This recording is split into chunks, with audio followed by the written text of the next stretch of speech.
conversando con una contratista, un tantosha. Todos saben lo que es, bueno, los que moran en Japón, todos saben que es tantosha. Contratistas. Aquí hay muchos contratistas y por medio de ellos las personas consiguen trabajar en las diferentes fábricas.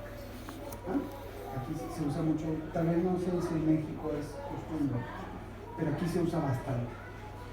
Y le pregunté a la contratista, eu fiz a seguinte pergunta para ela: ¿qué tú harías si tienes un trabajador, si tienes un trabajador para un trabajo especial y un trabajo de mucha responsabilidad y tú como contratista sabes de la importancia de ese trabajo y yo decido darle entonces el trabajo, se lo doy a Fabio? Cuando Fabio viene, lo entrevisto, le digo: mira Fabio,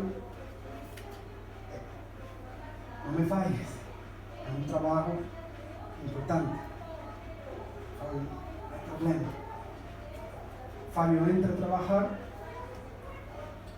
y al segundo día ve que las cosas no da. Dice: no da, este trabajo no.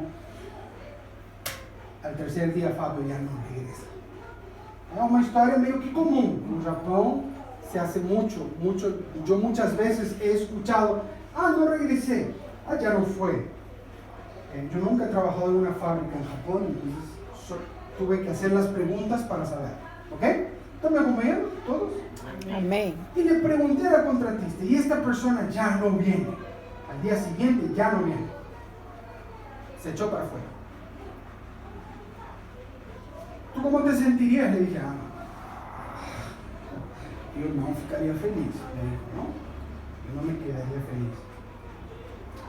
Y si surge la oportunidad de otro trabajo con la misma importancia, la misma intensidad, y de nuevo se aparece Fabio, ¿se lo darías? Y la contratista me respondió sin pensarlo dos veces: no hay cómo, yo no se lo doy. ¿Por qué? Porque ya no hay garantías de que él cumpla con su palabra.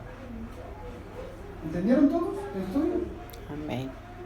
Y básicamente les acabo de resumir la historia de Juan Marcos en una simple ilustración. Juan Marcos, no tenemos mucho background, mucho histórico, para atrás no hay mucho que decir de Juan Marcos. En Marcos leemos que tal vez allá en el momento donde Jesús ya había sido arrestado, había un jovencito, un joven que fue jogado para afuera. Algunos dicen que sea él porque solo existe esta mención en Marcos. No podemos saber si eso no es. Entonces no voy a tocar eso. Lo que sí sabemos de Marcos es que su mamá se llamaba María. No es la María, mamá de Jesús. Ni tampoco es María, la hermana de Marta. Es otra María. ¿Ok? Y sabemos que encima de la casa de María, los cristianos se reunían para orar. Esto lo sabemos. Y lo tenemos en Hechos. Si quiere comprobarlo, abra su Biblia. Hechos de los Apóstoles, Atos, los Apóstoles, capítulo 12. Vamos allá conmigo. Les prometo que hoy seré breve y conciso, pero si me prestan mucha atención. Capítulo 12, falta de entender. Versículo 12. Hoy no está Casio. ¿Quién tomará su lugar? Alguien que se libro, ¿no? Amén. 12. Versículo 12.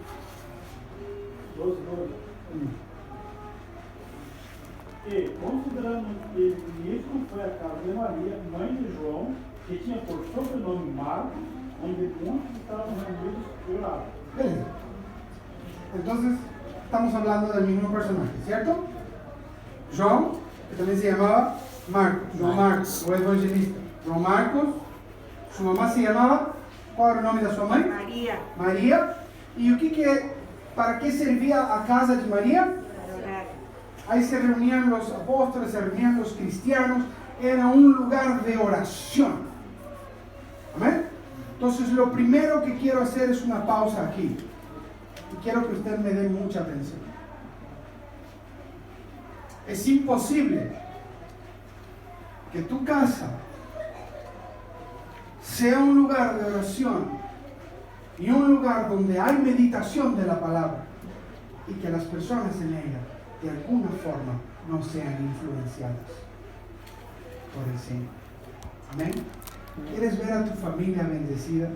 ¿Quieres que tus hijos crezcan y sean hombres y mujeres de Dios? Haz de tu casa un lugar de oración.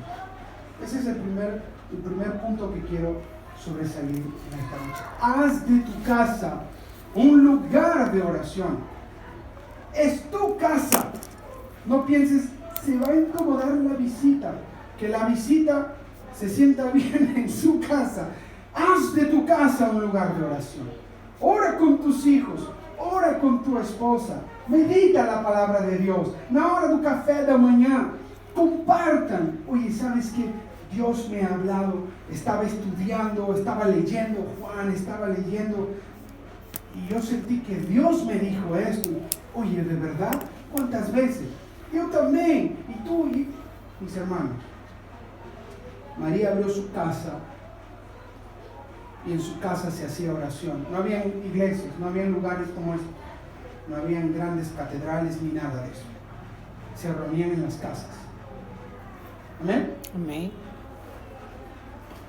Eu aposto que María no tenía idea de cómo Dios iba a usar la vida de su hijo.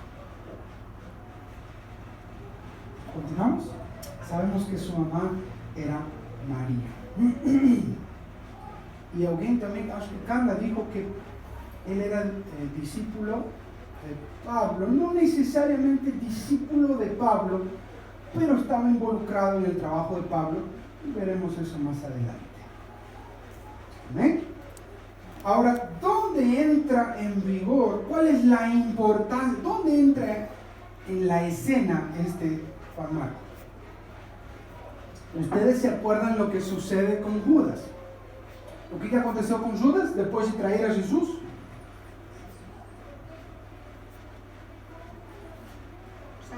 Tirou a sua própria vida, se matou, se suicidou, se ahorcou. Usou el dinero, compró un campo, amalgama, campo de sangre, y ahí se tomó su propia vida. Entonces los 11 discípulos restantes, eles deciden levantar y escolher una persona para tomar el lugar de Judas entre los 12. Y quedaron 2 personas, Matías y Bernabé en español, Barnabé en portugués. ¿Amén? Entonces ellos oraron y medio que lo echaron a la suerte y Bernabé en español, Bernabé es en español, ¿sí? Barnabas es en inglés. Bernabé es escogido para tomar el lugar de los 12. ¿Amén? Entonces, entre el lugar de los 12. Bernabé, si nosotros leemos a partir del capítulo 9 no necesita abrirlo, solo anótenlo. A partir del capítulo 9 de Hechos, tenemos la narración de la conversión de Pablo. Esa luz brillante, y Saulo cae en tierra, y nadie ve, pero él escucha una voz que decía: Saulo, Saulo, ¿por qué me persigues? Yo soy Jesús, a quien tú persigues. Y al final de Hechos, cuando él está narrando este momento, él adiciona duras cosas. Dura cosa te es dar cosas contra la ley. Pablo se convierte, sabemos la historia. Dios levanta a Pablo y usa a Pablo para el ministerio con los gentiles. Eso es, aquellos que no eran judíos. Amén. Y sabemos que Pablo hace viajes misioneros. tres viajes misioneros, y si contamos el último a Jerusalén, donde después va para Roma para ser cuestionado, interrogado y luego asesinado y luego muerto, serían 4 viajes. Pero de estos 3 viajes misioneros, el primer viaje misionero, presten atención porque se van a acordar lo que les dije del contratista, ¿eh? ¿Está todo el mundo lembrando de la historia? ¿Amén o no? Amén. Y terminó, y você que está no meio, correcto. Aquí Jonathan y aquí Benito. Vamos. Listo para su primer viaje misionero. Primera viagem missionária. Eu gosto muito desse tema. Eu mesmo sou missionário. Sou apaixonado por missões. Estudo missiologia. É um dos temas que eu mais gosto. Paulo chama como companheiro para sua primeira viagem, valendo un chocolate al que me diga el nombre de quién llama a Pablo para el primer viaje. Hoy día voy a aprovechar porque no está casi. 3, 2, 1, llama a Bernabé. ¿Ah? Bernabé. Solo que, mis hermanos, cuando Lucas nos cuenta en Actos, en Hechos, del viaje misionero, Lucas siempre dice Bernabé y Pablo. Bernabé y Pablo. ¿Amén? Lo pone primero a Bernabé. Nos da a entender que Bernabé era como que el senpai. ¿Quién estaba entre los 12? Era Bernabé. No era Pablo. Pablo era el ex asesino de cristianos y todo el mundo le tenía medio que... Y ahora él estaba sirviendo al Señor y todavía nadie sabía todo lo que Dios iba a hacer por medio de Pablo. Entonces dicen, ya, bueno, entonces, pues vas con Bernabé, ¿no? Vaya, y hacen el primer viaje misionero. Y Bernabé tenía aquí no les voy a poder decir al 100%, no voy a conseguir dizer al 100%, porque algunos estudiosos dan a entender, algunas traducciones bíblicas dan a entender de que era primo y otra da a entender de que era tío, ¿ah? De João Marcos. Bernabé era pariente de João Marcos. Se você está entendendo, diga amém. Amém. Então, os que não disseram amém não estão entendendo. Vamos lá. Bernabé era tio ou primo, um dos dois. Então sabemos que era parente. ¿Ya? Então eu vou dizer que era pariente, não vou usar primo ou tio, mas era pariente. A maioria pensa que era el tío. De Juan Marcos. Entonces Bernabé le dice a Pablo, vamos a llevar a mi sobrino, a mi primo, vamos a llevar al joven, a Juan Marcos. Llevémoslo al viaje con nosotros. Y Pablo, bueno, estoy parafraseando ahora, ¿eh? Vamos, no hay problema, que venga. Y entra el joven Juan Marcos, su pariente Bernabé, ya un mayor, y Pablo salen en el primer viaje misionero. Amén. ¿Qué es lo que sucede la familia de Juan Marcos vivía en Jerusalén? Estaban en Jerusalén. Eso lo tenemos en Colosenses 4:10. Vamos a abrir ahí rapidito. Abra su Biblia, Colosenses, capítulo 4, versículo 10.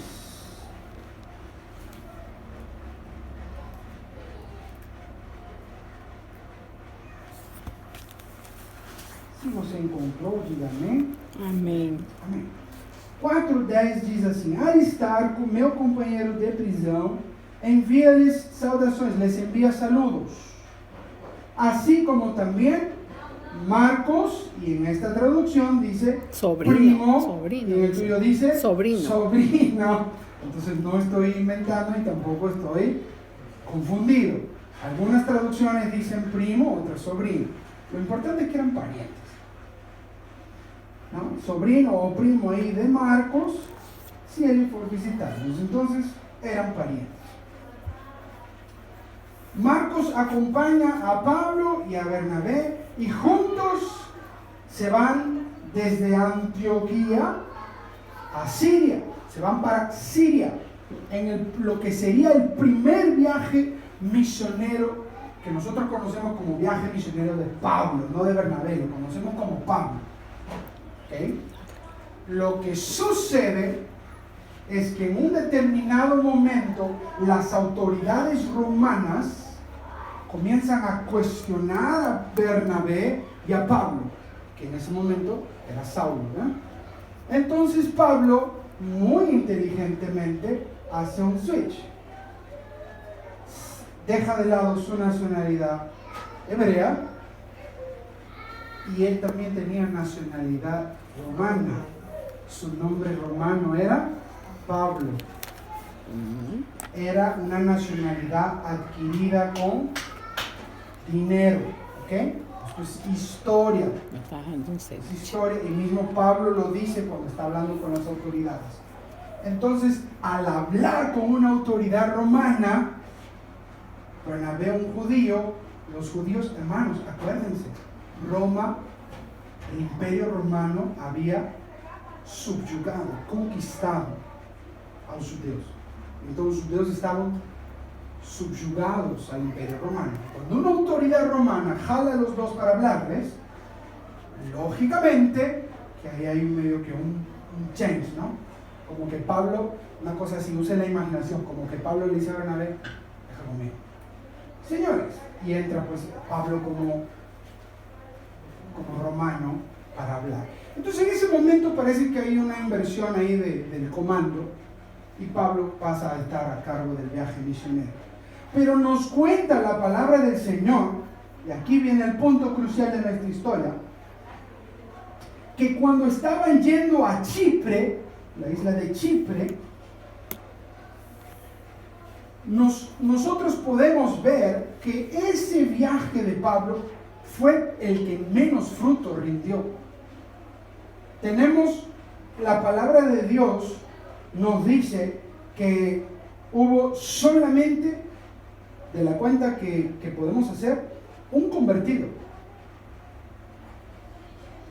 y un endemoniado que fue libertado. Eso fue todo. El resto, dificultad, prisión, palo. ¿Qué lugar para ser misionero, no? Y yo no sé, tal vez esto no sea muy claro para ustedes. Para mí como misionero lo es. O tal vez ustedes no sepan que Japón es conocido como, o es apelidado entre los misionarios mundiales como cementerio de misioneros. Si usted lee libros sobre misiones, muchos relatos de misioneros le han puesto el nickname de cementerio de misioneros a Japón. ¿Sabe por qué? Porque era parecido a este lugar donde estaba Pablo y Bernabé. Predicas, sufres, te entregas, te das duro y se convierte uno. Y el otro no se convierte, es un endemoniado. En el medio de las dificultades, la cosa se pone tan difícil y Japón es llamado cementerio de misioneros porque la mayoría de los misioneros no dura 2 años en Japón y se regresa para su país. Nosotros comenzamos a leer, si leemos en Hechos, vamos a regresar ahorita a Hechos capítulo 15, por ahí vamos a estar, ¿no? Vamos a abrir, vamos de una vez, Hechos 15, 38. Y ya nos vamos a quedar ahí. Dice que el viaje se puso tan difícil que estando en la ciudad de Panfilia, John Marcos tira la toalla y se regresa para Jerusalén. Y los deja ahí a Pablo y a Bernabé. ¿Ven? ¿Se acuerdan lo que les conté de la contratista al inicio de la prédica? Que les dije, Si la persona no regresa al día siguiente, ¿la vuelves a contratar para un trabajo de la misma intensidad y de la misma importancia? No. Amén. Lea conmigo capítulo 15. Estamos listos para el segundo viaje misionero de Pablo, ¿ok? Bernabé y Pablo comienzan a conversar sobre si deben o no deben llevar. Bernabé lógicamente quiere que vaya de nuevo su sobrino. Quiere que Juan Marcos vaya. Y Pablo le responde, lea conmigo, versículo 38. ¿Alguien lo puede leer en español?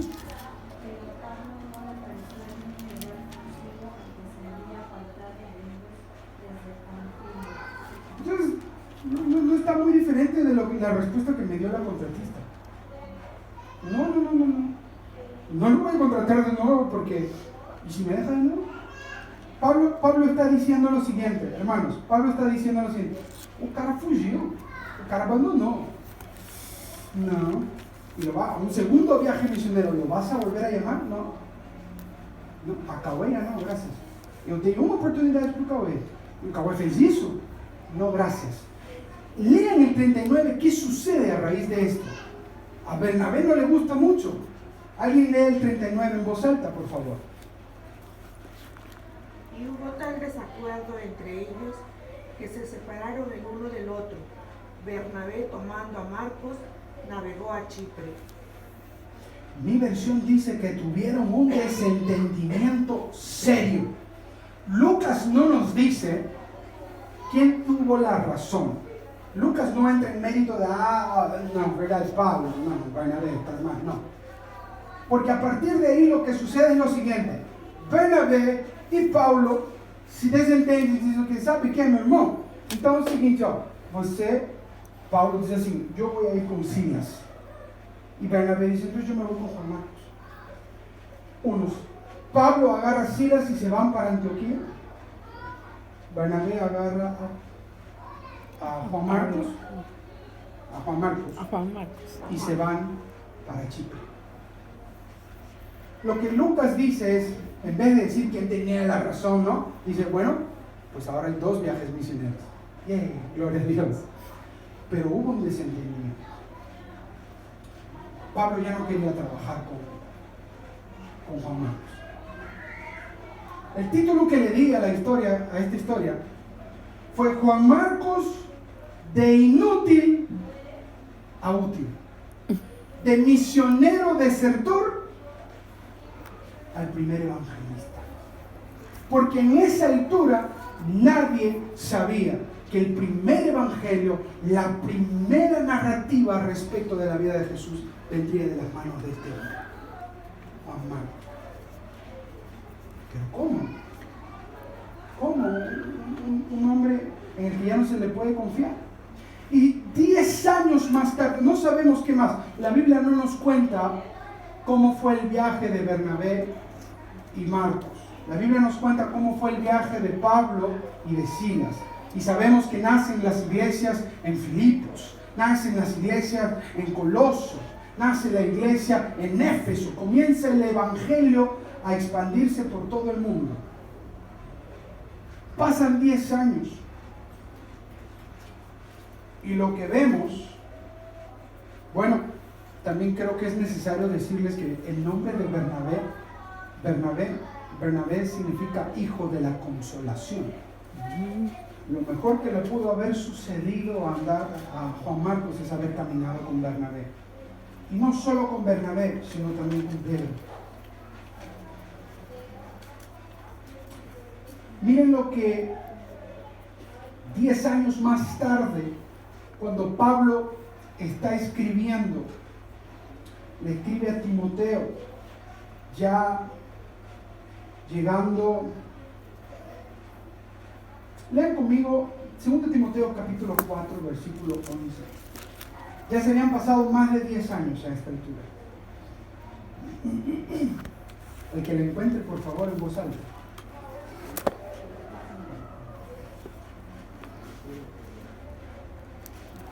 2 Timóteo capítulo 4, versículo 11.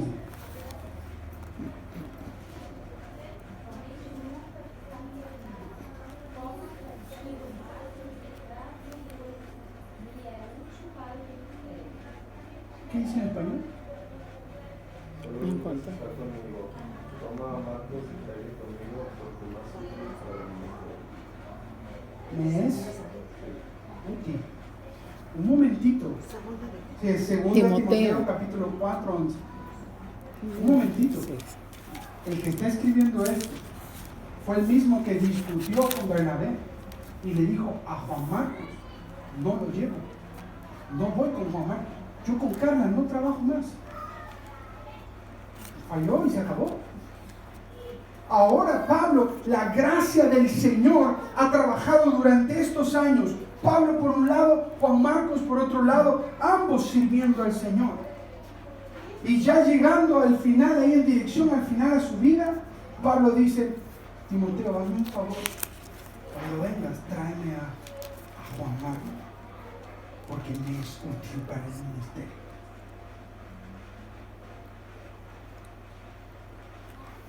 Ahora subimos un poquito más adelante, Filemón. Filemón capítulo 1, versículo 4. Chiquitito, no tenga cuidado, después de Tito, porque si no se pasa. Filemón 1:24. Encontrar, lee en voz alta, por favor. Marcos, Aristarco, Demás y Lucas, mis colaboradores. ¿Mis qué? Colaboradores. Ahora, wow, Marcos, colaborador de Pablo. Miren dónde está, lean conmigo. Vamos a retroceder un versículo, el versículo 23. Terminando la carta de Filemón. Epafras, mi compañero de prisión, por causa de Cristo Jesús, te envía saludos. Así como también Marcos, Aristarco, Demas, Lucas, mis cooperadores ministeriales.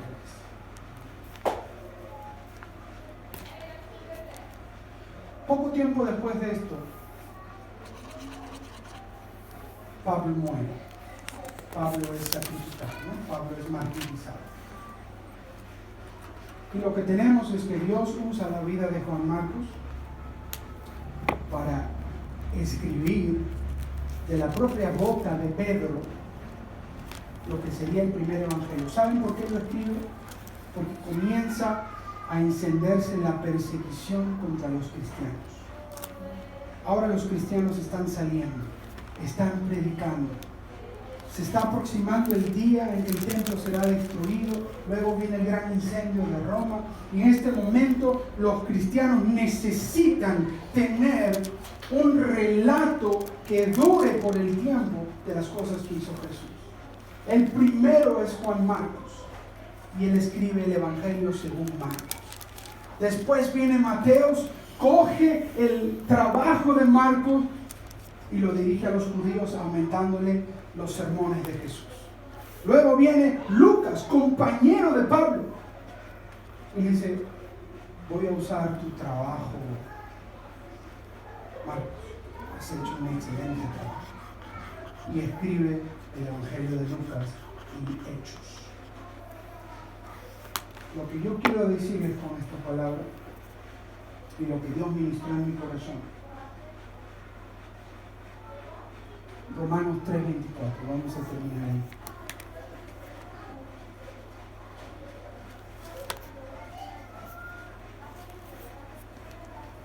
Vamos a leer Romanos 3:23 y Romanos 3:24. ¿Me encuentran? Pausa alta, por favor. Y terminamos. Por cuanto todos pecaron y están destituidos de la gloria de Dios, siendo justificados gratuitamente por su gracia, mediante la redención que es Cristo Jesús. Todos pecaron. Aquí tenemos la historia de Juan Marcos. Se le dio una oportunidad. Era un trabajo muy serio. Un viaje misionero. El primer viaje misionero de Pablo. y desertó. Falló. Reprobado. En ese instante, yo creo que Juan Marcos no es muy diferente de ti y de mí, porque cuando nosotros fallamos, Satanás viene con toda su furia a decirte, tú eres una falla, y contigo Dios no va a contar. Tú, jamás Dios va a usar tu vida. Dios usa la vida del pastor, jamás tu vida falla. Nunca. Tú eres un error, no deberías estar acá. Eres falso, no eres santo. Mira, eres cobarde.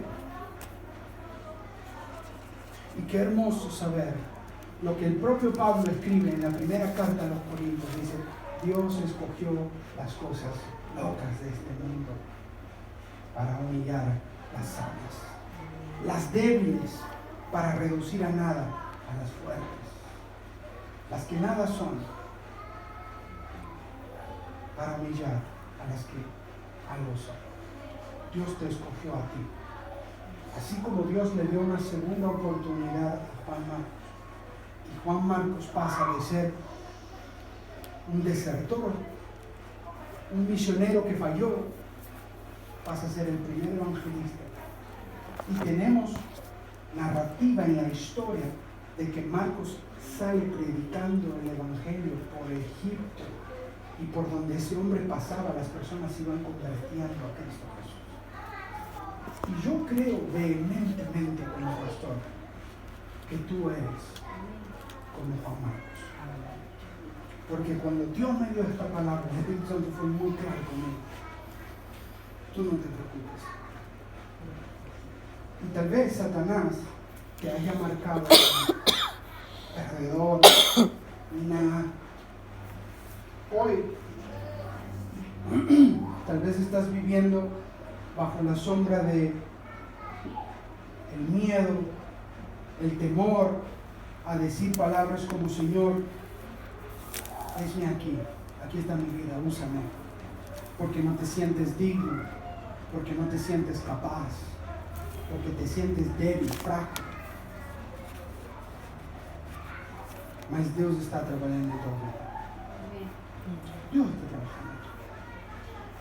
Yo estoy plenamente convencido, ustedes no tienen idea de cómo yo estoy convencido, que en los que están sentados en este lugar saldrán un día grandes evangelistas, grandes en el sentido de la intensidad de la obra, pastores, misioneros, gente que trabajará con jóvenes, con niños, atrás de un púlpito, en las calles, en los hospitales, y ustedes lo van a recordar y van a decir, un día Jansen dijo eso, ¿dónde estará Jansen? ¿No? Así yo me regocijo en el Señor, porque lo que Dios hizo con Juan Marcos, Dios lo va a hacer con tu vida. Cierra tus ojos. Señor Dios, te doy gracias. Gracias porque eres un Dios de segunda oportunidad. Obrigado porque o Senhor não desiste dos seus filhos. Gracias. ¿Cuántas veces, Señor, hemos leído el Evangelio según Marcos? Y a veces tenemos esta idea. Estos hombres eran hombres perfectos, pero eran tan imperfectos, tan débiles como nosotros. También tenían miedo. Estos son los mismos hombres, Señor, que Jesús en el medio de una tormenta se levanta en el barco y les dice, hombres de poca fe. Estando con Jesús, contigo, mi Señor, en el barco. Pero cuando vino sobre ellos el Espíritu Santo, se desató en ellos el poder que operaba en Cristo Jesús. Mi oración esta noche, Señor, opera en la vida de cada uno de tus hijos con el poder del Espíritu Santo. Amén. Señor, como el propio apóstol Pablo le dice a la iglesia en Galacia, hasta que Cristo Jesús sea formado en cada uno de ustedes, nuevamente estaré yo en labores de parto. No importa, Señor. Padre, no importa cuánto haya de pasar, cuánto hayamos de sufrir. Yo estoy convencido, así como una madre está convencida de que pasar por los dolores del parto va a valer la pena. Estoy convencido que todo dolor, todo sacrificio valdrá la pena cuando en este lugar se levanten los Juan Marcos, hombres y mujeres que brillarán el Evangelio de una manera tan intensa, tan verdadera, que nadie podrá resistir. Y muchos creerán, muchos se convertirán. Y profetizo que en esta tierra se abrirán las puertas para muchas otras iglesias.